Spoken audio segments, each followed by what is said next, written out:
আমি আসলে বলতে চাচ্ছি ওই রকমই একটা কথা, যে তাহলে আমরা ছাত্র শিবিরকে এই সংগঠনের উপযোগিতাটা কি, সেটা বলতে চাচ্ছি। যে আমরা আল্লাহ রসুলের পথই যেহেতু মেনে চলবো, তাদেরকেই ফলো করব, তো তার জন্য আমরা এই সংগঠনে কেন আসবো, আমি সেটা জানতে চাচ্ছি। লিখিত প্রশ্নটি কি আপনার ছিল? হ্যাঁ, জি। জি, অর্থাৎ মিস্টার মাসুদ উনি যেটি বলতে চাচ্ছেন সেটি হচ্ছে যে আল্লাহ এবং রাসূলের যেটি অনুসরণ, যেটিকে আমরা ধর্ম বলে মনে করি, সেটিকে তো একজন ব্যক্তি এককভাবে পালন করতে পারেন। সেটিকে পালন করার জন্য ঠিক এটিকে রাজনীতির ময়দানে টেনে আনার কোনো দরকার নেই, বরং ব্যক্তিগতভাবে পালন করলে সেখানে হানাহানি, মারামারি কিংবা যে প্রবলেমগুলো সৃষ্টি হয় এগুলো হওয়ার সম্ভাবনা অনেক কম।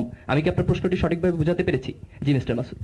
ধন্যবাদ আমাদের প্রিয় বোনকে। যে এখানে দুটো বিষয় আপনাকে মনে রাখতে হবে, যে একটি আদর্শকে ব্যক্তিগতভাবে অনুসরণ করা একটি দিক আছে, আরেকটি দিক হচ্ছে এটিকে প্রতিষ্ঠিত করা। আমাদের দায়িত্ব কিন্তু শুধু অনুসরণ করা নয়, প্রতিষ্ঠিত করাও।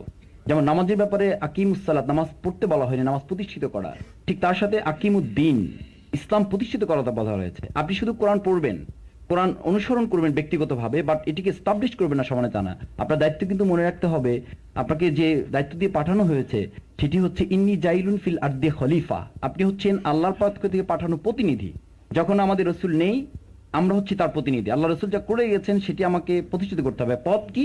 ওয়াতাসিমু বিহাবলিল্লাহি জামিআন ওয়ালা তাফাররাকু, নট আদারওয়াইজ, নট পার্সোনালি। এটিকে আপনি এক জায়গায় করে বলা হয়েছে। অন্য জায়গায় কি বলা হয়েছে? স্পষ্ট দলের কথা বলা হয়েছে। আমরা যারা দল সম্পর্কে আমাদের একটু খারাপ ধারণা আছে, আমি আপনাদেরকে বলবো, ওয়ালতাকুম মিনকুম উম্মাতু ইয়াদউনা ইলাল খায়র, তোমাদের মধ্যে অবশ্যই এরকম একটা দল থাকবে। ওয়ালতাকুম মিনকুম উম্মাতু ইয়াদউনা ইলাল খায়র, তোমাদের জাতির মধ্যে এমন একটা দল থাকবে, ইয়া'মুরুনা বিল মারুফ ওয়া ইয়ানহাউনা আনিল মুনকার, সে সৎ কাজের আদেশ করবে, অসৎ কাজের নিষেধ করবে। আপনাকে মনে রাখতে হবে, শুধুমাত্র সৎ কাজের আদেশ করার মধ্যে যদি আপনি সীমাবদ্ধ থাকেন, দ্যাটস নট প্রবলেম। কিন্তু প্রবলেম হচ্ছে যখন আপনি অসৎ কাজে নিষেধ করতে যাবেন, আর নিষেধ করতে যেতেই আপনি একা পারবেন না, আপনাকে সংঘবদ্ধ হয়ে যেতে হবে। হ্যাঁ মিস্টার মাসুদ, ঠিক আছে, এটি একটি সংঘবদ্ধ দল, কিন্তু সংঘবদ্ধ দলটিকে রাজনৈতিক হওয়ার কি প্রয়োজন? না, রাজনৈতিক অর্থ আপনি এই সংঘবদ্ধতা কিসের ভিত্তিতে হবেন? একটি আদর্শের ভিত্তি করেই তো আপনি একটি জায়গায় একত্রিত হবেন। না, তাদেরকে সরকার ইলেকশন করা কিংবা সরকার ফরমেশন করা এই দিকে হ্যাঁ, যাওয়ার কি ফরমেশন প্রয়োজন? করে যেতে হবে এই জন্য যে আমাদের দেশে যখন আপনি দেখেন নকলের উপর আমাদের দেশের ওয়াইজিনরা, আমি নিজেও, আমি মাদ্রাসা থেকে পড়াশোনা করে ইউনিভার্সিটিতে এসেছি, আমি মাদ্রাসা থেকে পড়াশোনা যখন করেছি নকলের বিরুদ্ধে যথেষ্ট ওয়াজ করার সুযোগ পেয়েছি। দেখেন, এই নকলের বিরুদ্ধে যত ওয়াজ করা হোক না কেন, যদি গভর্নমেন্টের ব্যাপারে একটা সরকার যদি উদ্যোগ না দিত, আপনি বলেন যে ওয়াজ করে শুধুমাত্র আমাদের দেশের হুজুরদেরকে যদি লাইসেন্স দেওয়া হতো যে আপনারা ঘন্টার পর ঘন্টা ওয়াজ করবেন, নকল বন্ধ হতো? আপনি বলেন পলিথিনের বিরুদ্ধে আমাদেরকে যদি লাইসেন্স দেওয়া হতো, ঘন্টার পর ঘন্টা ওয়াজ করেন, আপনি কি পলিথিন বর্জন করতেন? আপনি বলেন ধূমপানের বিরুদ্ধে আপনি কম বক্তব্য দিয়েছেন। গভর্নমেন্ট উদ্যোগ নেওয়ার পরেও কিন্তু আজকে দেখবেন যে কোথাও কোথাও লুকোচুরি খেলছে মানুষ। কেন খেলছে? তার নৈতিক রিভলিউশন যেটি, নৈতিক মোটিভেশন যেটি, সেটি হয়নি।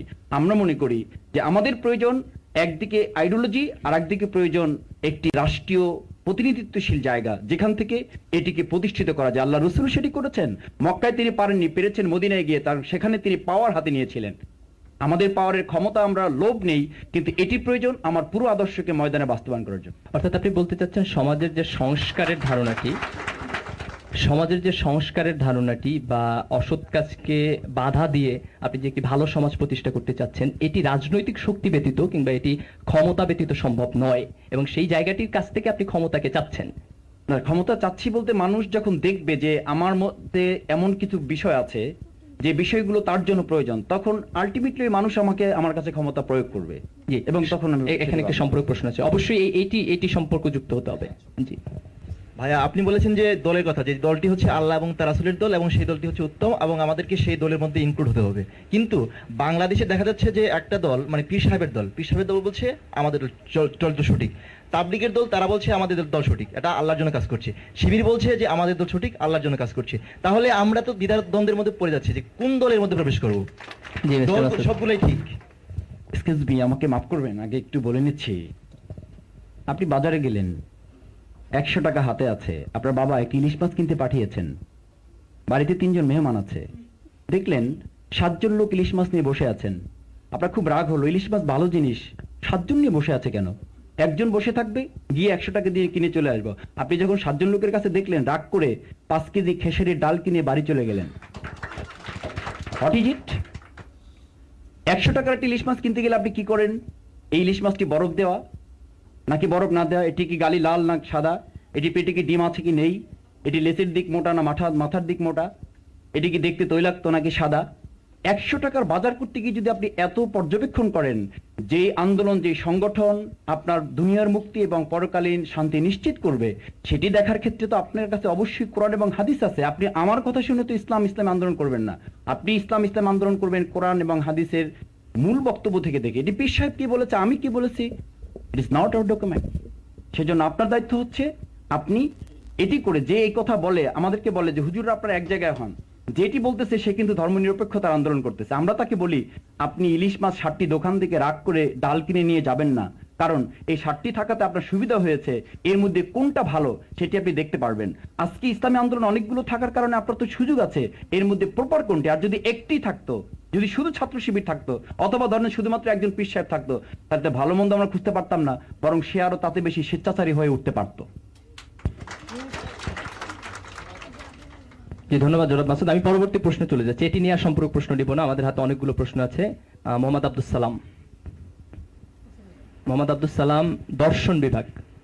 আমার প্রশ্নটা করার আগে আমি কিছুটা বলতে চাচ্ছি যে আমি লক্ষ্য করেছি ঢাকা বিশ্ববিদ্যালয়ের প্রত্যেকটি ডিপার্টমেন্টের ছাত্রদের মধ্যে, ছাত্র ভাইদের মধ্যে ছাত্র শিবিরের কার্যকারিতা বিদ্যমান রয়েছে, যার কারণে আমার মনে হয় বিশ্ববিদ্যালয়ের ছাত্ররা ছাত্রদের একটা বড় অংশ শিবিরের সাথে প্রত্যক্ষ বা পরোক্ষভাবে জড়িত রয়েছে। কিন্তু ছাত্রীদের মধ্যে আমি লক্ষ্য করেছি এই ছাত্র শিবির সম্পর্কে একটা নেগেটিভ ধারণা রয়েছে। এর কারণ আমার মনে হয় সেটা হলো ছাত্রীদের মধ্যে কোনো শিবিরের কার্যকারিতা বিদ্যমান নেই ঢাকা বিশ্ববিদ্যালয়ে। আর আছে কিনা সেটা আমি জানি না, যদি থেকে থাকে সেটা মনে হয় খুব বেশি জোরালোভাবে নেই। এখন যদি না থেকে থাকে তাহলে এ ব্যাপারে